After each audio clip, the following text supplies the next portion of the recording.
Welcome back to లోగుట్టు.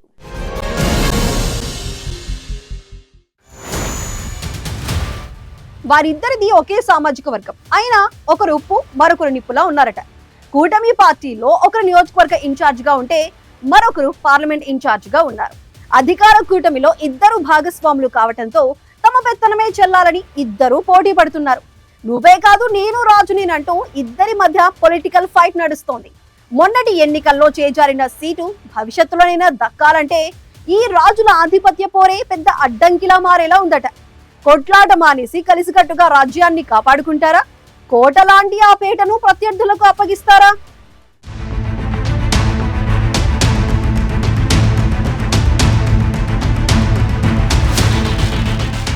Rayalaseema ముఖద్వారం ఆ నియోజకవర్గం. అన్నమయ్య జిల్లా రాజకీయ కేంద్రం రాజంపేటలో అసలైన రాజకీయం ఇప్పుడు మొదలైంది. ప్రత్యర్థులతో పోరాటం కంటే స్వపక్షంలోనే విపక్షంలా సాగుతున్న కూటమిలో ఆధిపత్య పోరు ఇప్పుడు నియోజకవర్గంలో హాట్ టాపిక్ గా మారింది. టీడీపీ నియోజకవర్గ ఇన్ఛార్జి చెమర్తి జగన్మోహన్ రాజు, జనసేన పార్లమెంటు ఇన్ఛార్జి శ్రీనివాసరాజు మధ్య సాగుతున్న అంతర్యుద్ధం కూటమి శ్రేణులను అయోమయంలో పడేస్తోంది. స్థానిక సమరానికి సిద్ధమవ్వాల్సిన సమయంలో ఇక్కడ రాజకీయ పరిస్థితులు కూటమి పార్టీలకు సవాలుగా మారుతున్నాయట.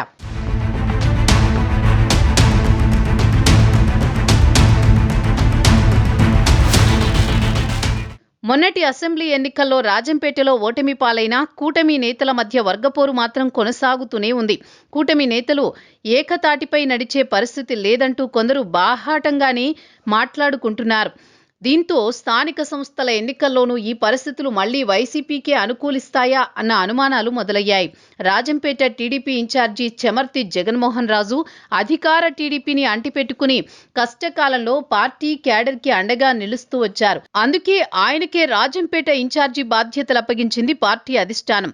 క్షేత్రస్థాయిలో పటిష్టమైన క్యాడర్తో రాజంపేటపై తనదే పైచేయి కావాలని ఆయన ఆరాటపడుతుంటారు.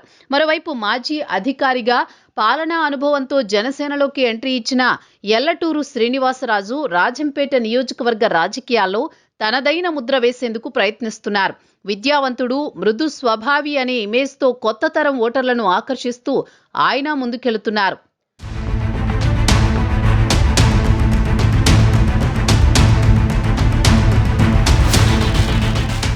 రాజంపేటలో ఇద్దరు రాజుల మధ్య చిచ్చుకు కారణాలు చూస్తే చిత్రంగా అనిపిస్తాయి. రాజంపేటలో సామాజికంగా బలంగా ఉన్న రాజుల వర్గంలో ప్రాధాన్యం, ఆధిపత్య పోరాటమే దీనికి మూల కారణమనే చర్చ నడుస్తోంది. ప్రభుత్వ కార్యక్రమాలు జరిగినా, పార్టీ వేదికలైనా ముందు వరుస ఎవరిది అన్న అంశంపై ఇరు వర్గాల మధ్య సోషల్ మీడియా వేదికగా యుద్ధం నడుస్తోంది. రాజంపేట జిల్లా సాధనా ఉద్యమం నుంచి స్థానిక అభివృద్ధి పనుల దాకా ఏ చిన్న పని జరిగినా అది మా నాయకుడి చలువే అంటూ పోటాపోటీగా ఫ్లెక్సీలు వెలుస్తున్నాయి. నేతల మధ్య ఆధిపత్య పోరు క్షేత్రస్థాయిలో నాయకులు, కార్యకర్తలపై తీవ్ర ప్రభావం చూపుతోందట. ఒకే కూటమి నీడన ఉన్న జగన్మోహన్ రాజు, శ్రీనివాసరాజు వర్గాలుగా క్యాడర్ విడిపోవడం కూటమి నేతలకు తలనొప్పులు తెస్తోందన్న చర్చ నడుస్తోంది.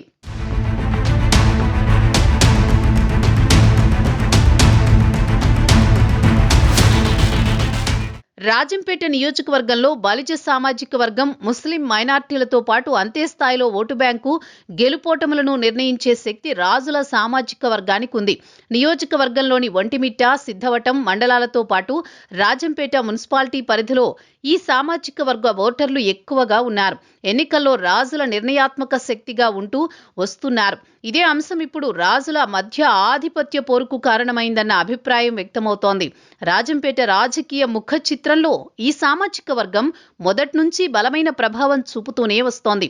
ఇక్కడి నుంచి క్షత్రియులు రాజకీయ ప్రాతినిధ్యం వహించారు. కడప జిల్లా రాజకీయాల్లో జమ్మలమడుగు తర్వాత రాజంపేటలోనే ఈ సామాజిక వర్గం బలంగా ఉంది.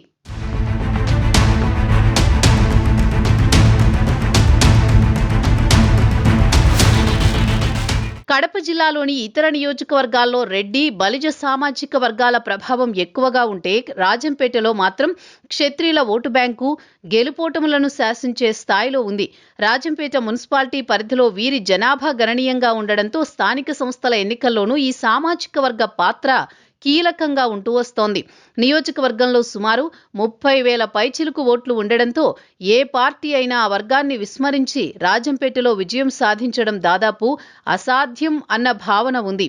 అందుకే ఎన్నికల సమయంలో అన్ని పార్టీలు క్షత్రియ వర్గాన్ని ప్రసన్నం చేసుకోవడానికి ప్రాధాన్యమిస్తూ ఉంటాయి.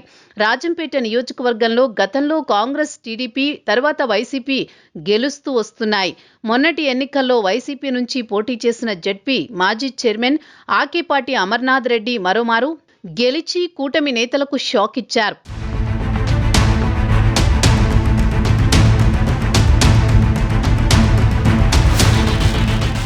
ఒకప్పుడు టీడీపీ అడ్డాగా ఉన్న రాజంపేటలో కాంగ్రెస్, వైసీపీ పాగా వేయడంతో మళ్లీ బెల్లు మోగించేందుకు సైకిల్ పార్టీ చేసిన ప్రయత్నాలు పెద్దగా ఫలించలేదు. రాజంపేట టీడీపీలో మరోవైపు కూటమి పార్టీల నేతల మధ్య వర్గపోరుతో మూల్యం చెల్లించాల్సి వస్తోంది. మొన్నటి కూటమి వేవ్లో కూడా వైసీపీ రాజంపేటలో గెలిచి సవాల్ విసిరింది. ఓటమి తర్వాతైనా నేతలు కలిసికట్టుగా లేకపోవడం పార్టీ క్యాడర్ని నిరాశకు గురి చేస్తోంది. రాజంపేటలో కూటమి పార్టీల నేతల మధ్య అంతర్గత కలహాలు వైసీపీకి వరంగా మారుతున్నాయన్న టాక్ వినిపిస్తోంది. ఎమ్మెల్యే ఆకేపాటి అమర్నాథ్ రెడ్డి వంటి ఉద్దండులను ఢీకొట్టాలంటే కూటమి ఐక్యంగా ఉండాలి. కానీ ఇక్కడ ఇంటి గుట్టు లంకకు చేటు అన్న చందంగా ఒకరికొకరు నష్టం చేసుకునే క్రమంలో ప్రత్యర్థికి అవకాశమిస్తున్నారనే విమర్శలు వినిపిస్తున్నాయి.